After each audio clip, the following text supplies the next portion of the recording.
Hello,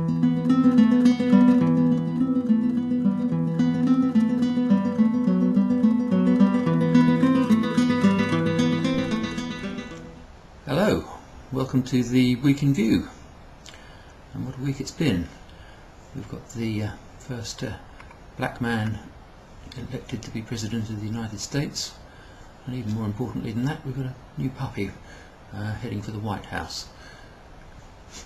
It's perhaps not been quite so momentous in the realm of family law over here, but I found one or two stories that I hope you'll find of interest.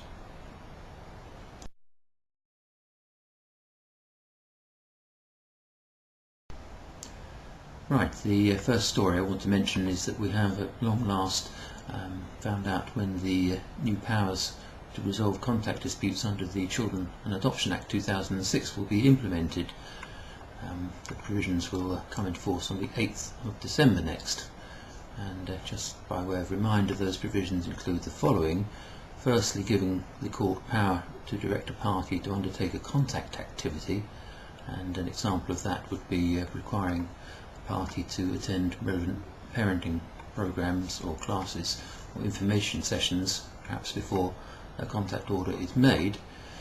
Secondly, providing the court with the power to attach a contact activity condition to the contact order.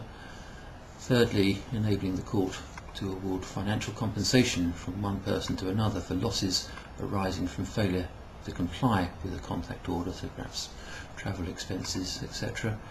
And finally, as I've mentioned previously on this blog, enabling the court upon application to impose an unpaid work requirement on the person who breaches the contact order. That's also known as an enforcement order. I've done a post about that previously.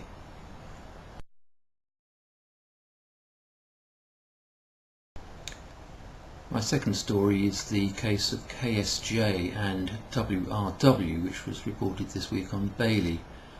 A terribly sad tale of two warring parents who are completely unable to resolve matters between themselves due to their mutual distrust and dislike of each other. Words that were used by a judge at one of the previous hearings. Apparently the case has been dragging on since April 2000, since when almost 100 orders have been made. Incredible. At a hearing as long ago as August 2004, Mr. Justice Bennett, who was clearly exasperated, concluded his judgment with the following words. He said, "Finally, I hope that this hearing really will represent the final round of hostilities. The mother and the father have a lovely daughter who brings them much happiness and to whom they are both devoted. If I may put it colloquially and bluntly, for her sake, give her a break." Did they listen? Unfortunately not. Since then, litigation has continued unabated, and the report that appeared on Bailey this week was a Court of Appeal hearing where Lord Justice Wall, I should say, considered no less than 4 different applications for leave to appeal against 4 different orders by the mother. As I said in my post about this, I don't propose to go through the details of the application or applications. Safe to say that they involved a Schedule 1 Children Act matter, and all 4 were dismissed. Is that the end of it? No, unfortunately it appears not. The mother has apparently now indicated her intention to take the case to the European Court. Anyway, have a read of that.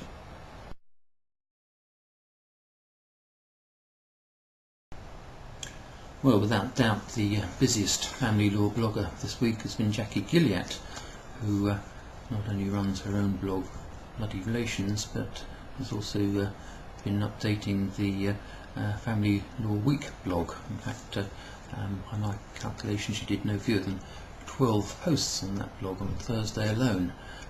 Presumably not in court on Thursday, Jackie. Anyway, my favourite post of hers this week is in fact the one that she did on her own blog, entitled Vipers in the Nest.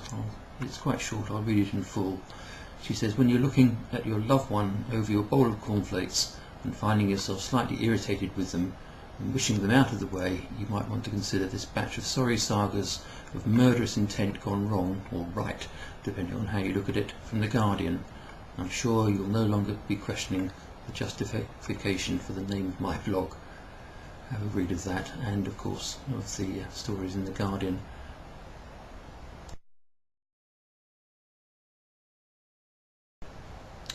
Well, no steak pie this week, and in fact I'm only going to mention one post, and that appeared on Care on QC. In fact, not his post really, it's something that he links to, a wonderful story about someone attempting to pay a debt that he or she owed with a drawing. I'll put the link to it to the story below. Have a read. Okay, that's the end of this week's Week in View. Hope you found it of interest.